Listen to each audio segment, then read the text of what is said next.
Cultural misunderstandings. The Galactic Federation ship Boundless Horizon materialized at the edge of the Sol system, its massive crystalline hull refracting sunlight into dazzling patterns. At 20 kilometers long, with vast open spaces and garden biomes visible through transparent sections, it was unlike any vessel humans had ever constructed. Commander Elena Reyes, humanity's first appointed ambassador to the Federation, straightened her uniform as she awaited the alien delegation in the International Space Station's newly constructed diplomatic chamber. After 2 years of remote communications, today marked the first face-to-face meeting with the Federation's representatives. "Vital steady, Commander," her assistant asked, noticing her drumming fingers. "As steady as they can be when you're about to meet beings who mastered interstellar travel when our ancestors were still figuring out agriculture," she replied with a nervous smile. The airlock cycled open with a soft hiss. The aliens, the Vaxari, entered with fluid grace, their translucent bodies pulsing with bioluminescent patterns. Standing nearly 3 meters tall with elongated limbs, they seemed to flow rather than walk. Their leader, High Emissary Thelos, approached with arms spread in the traditional Vaxari greeting. "Commander Reyes," Thelos spoke, their translator device converting the melodic sounds into English. "The Federation extends friendship to humanity. We have observed your species with great interest." Reyes reciprocated the gesture. "Earth welcomes the Vaxari and the Galactic Federation. We're honored to have you aboard our humble station."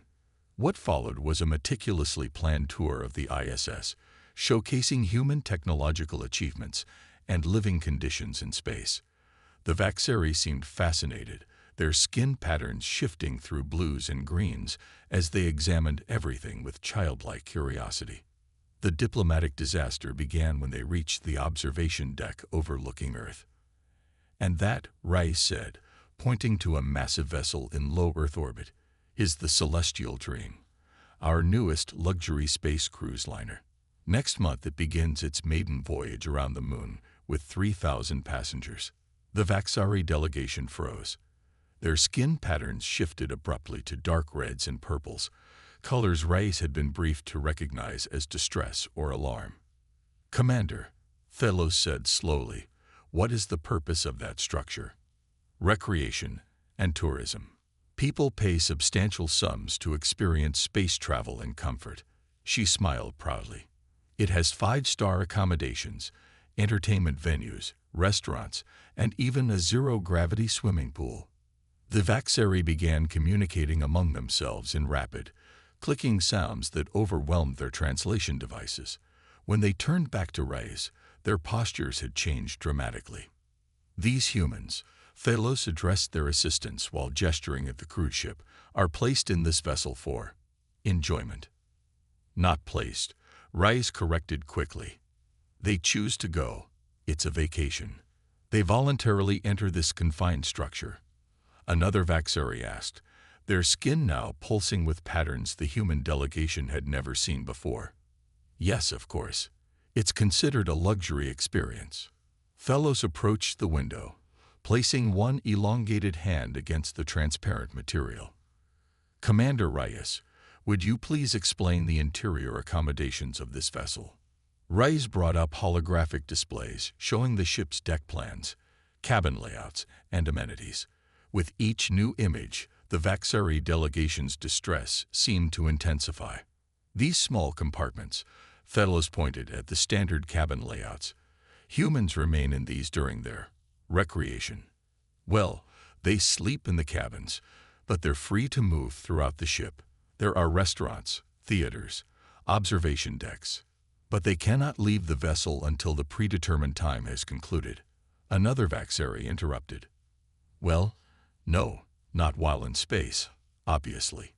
The delegation huddled together, their skin flickering with rapid patterns of communication.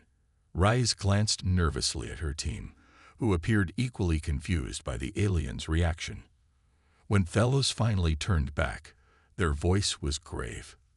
"Commander Reyes, we must express serious concern.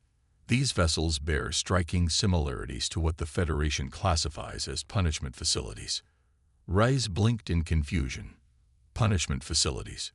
No, you've misunderstood. These are luxury vessels. People save all year to afford tickets. Your humans pay currency to be confined in small chambers, with regulated meal schedules, limited mobility, and nowhere to escape for extended periods. Thelos's translator couldn't quite capture the mixture of horror and disbelief in their tone. It's not confinement, it's comfort, Reyes protested. These ships have every amenity imaginable.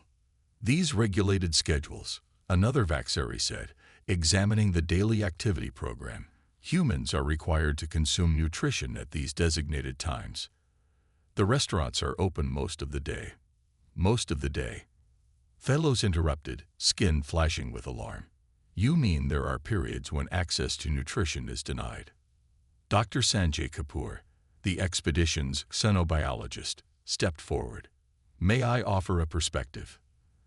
The Vaxari evolved in vast open territories with constant access to resources. The concept of enclosed spaces as comfortable or desirable might be fundamentally alien to their psychology. Thelos acknowledged this with a graceful gesture. Indeed, our species experiences extreme distress in confined spaces. Our ships are designed with vast open areas to prevent psychological harm. For humans, Reyes explained, there's comfort in having everything you need close at hand. No work, no responsibilities, just relaxation. Relaxation through imprisonment.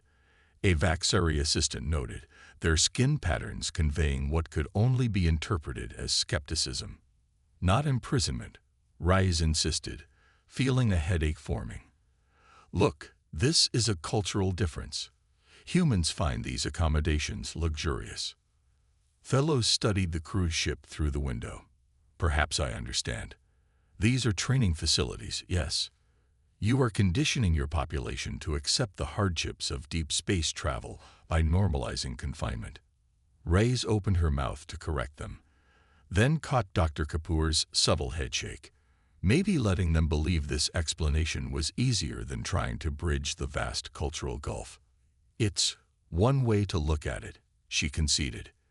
This shows remarkable foresight, Thelos said, their skin shifting to patterns that suggested reluctant admiration.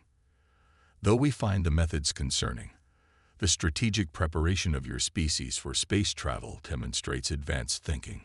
The conversation shifted to other topics, but Reyes noticed the Vaxari continued to cast troubled glances at the cruise ship whenever it came into view. The rest of the tour proceeded without incident, though the aliens seemed increasingly perplexed by human accommodations. As the day concluded, Thelos approached Reyes privately. Commander, tomorrow we would be honored to host your delegation aboard the Boundless Horizon. Perhaps experiencing our vessel will provide context for our concerns. We'd be delighted, Reyes replied, already wondering what new cultural landmines awaited them. As the Vaxari departed, Dr. Kapoor joined her at the observation window. Well, that was interesting. You could say that, Reyes sighed. They think we're torturing ourselves for fun or training for space hardships. In fairness, Commander, Kapoor said with a wry smile, have you seen the prices people pay for those cruise cabins? Maybe there is an element of voluntary suffering involved. Reyes laughed despite herself. Let's just hope tomorrow goes better. I can't wait to see what they consider comfortable accommodations. Just a thought, Kapoor added, but maybe we should avoid mentioning submarine tours or economy airline seating for a while. Through the window, they watched the boundless horizon shimmering in Earth's orbit, its vast open spaces a stark contrast to the human vessels surrounding it. Reyes couldn't help but wonder what other fundamental assumptions would be challenged before this diplomatic mission was complete. One cultural misunderstanding at a time, she murmured, watching as the celestial dream began its pre-launch sequence, its future passengers blissfully unaware that their luxury vacation resembled a prison sentence to their new galactic neighbors. Turning the tables, the human delegation's shuttle approached the boundless horizon the following morning. giving Commander Rice her first close-up view of the massive Vaxari vessel. Unlike human ships with their metallic hulls and defined structures, the alien craft seemed almost organic, a crystalline latticework with vast open spaces protected by nearly invisible force fields rather than solid walls. "It's like a floating glass city," Lieutenant Park whispered beside her, eyes wide with wonder. "Remember, everyone," Rise addressed her team. "Yesterday taught us that even basic assumptions about comfort and design may not translate across species. Keep an open mind." The shuttle passed through what appeared to be nothing more than a shimmer in space, but their instruments confirmed they had entered the Vaxari ship's atmosphere containment field. Without walls or a visible docking bay, they simply slowed to a stop in what seemed like open space, the Earth visible below them through the transparent sections of the ship's structure. High Emissary Thylos and several Vaxari waited as the humans disembarked. Their skin patterns today displayed calmer colors, flowing blues and greens that Dr. Kapoor had noted typically indicated pleasure or contentment. "Welcome to the boundless horizon," Thylos greeted them. "We hope experiencing our vessel will help bridge our cultural differences." The humans followed the Vaxari through the ship, quickly realizing why the aliens found human vessels so disturbing.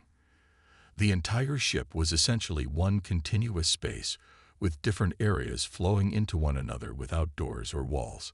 Privacy was created through subtle shifts in the transparency of force fields or changes in lighting. "These are our living quarters," Thylos explained, gesturing to an area where cushion-like structures floated free of any surface, with personal belongings suspended in small force fields nearby. "Where are the walls?" Lieutenant Park blurted out, immediately looking embarrassed. Thylos' skin rippled with what the humans had learned was amusement. "Walls are for essential structural integrity and atmosphere containment only. Artificial boundaries create psychological distress." "But privacy?" Rise asked, noticing how the Vaxari crew moved about in full view of one another. "Privacy is achieved through mutual respect and distance, not barriers," Thylos explained. "If one wishes solitude, others simply maintain distance." As they continued the tour, the cultural differences became increasingly apparent. The Vaxari ship had no schedules. Crew members ate when hungry from food synthesizers available throughout the vessel. They rested when tired, simply floating in open spaces rather than retiring to designated sleeping quarters. The humans were led to what Thylos described as the ship's relaxation area, an enormous space with Earth-like gravity where various plants from dozens of worlds grew freely, with small pools of water and floating platforms where Vaxari could rest while looking out at the stars through transparent hull sections. "This is beautiful," Dr. Kapoor commented sincerely. "It reminds me of Earth's nature preserves." "Nature should never be confined," a Vaxari scientist named Elixa told him, "just as sentient beings should not be confined." Reyes noticed an opportunity.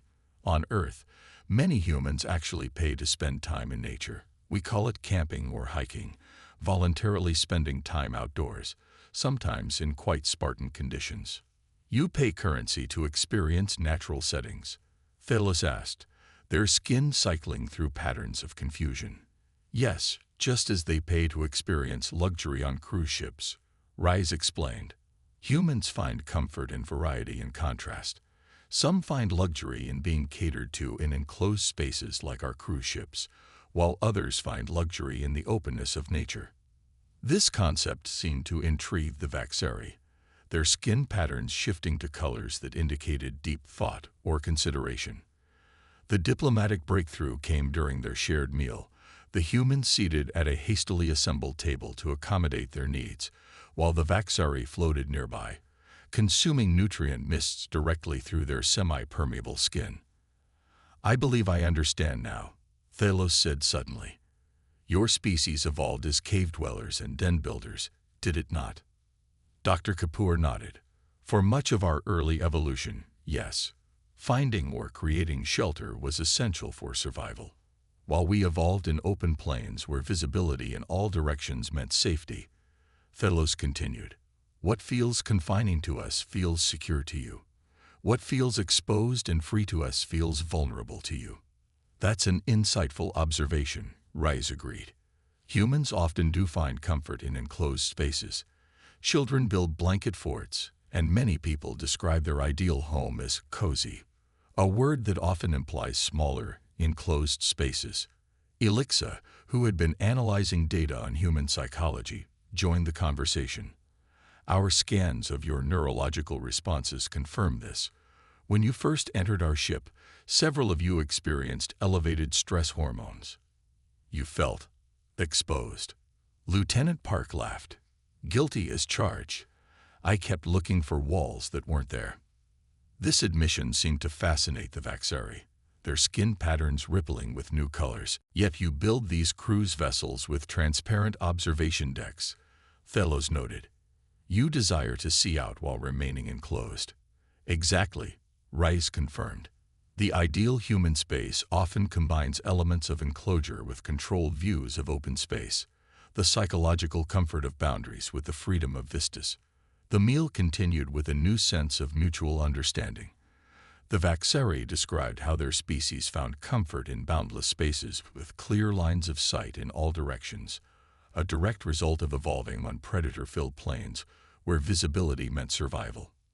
Later, as the tour continued to the ship's command center, another open space where crew members floated at various stations without assigned positions, Phelos approached Rice with what appeared to be a diplomatic proposal. Commander, the Federation has been considering Earth's application for membership. Yesterday's misunderstandings caused concern, but today has been illuminating. Perhaps we can propose an exchange program. What kind of exchange? Rides asked. Federation architects could assist in designing space vessels that incorporate both species' comfort needs. Humans could experience our concept of luxury, and we could better understand yours. This might create new possibilities for interspecies cooperation and commerce. Reyes smiled. That sounds excellent. I'm sure there would be humans eager to experience your concept of luxury, just as there might be adventurous Vaxari curious about our confined cruise ships. Adventurous indeed, Fellows replied, their skin flickering with patterns of amusement. Though we might need to develop specialized anxiety treatments for any Vaxari volunteers.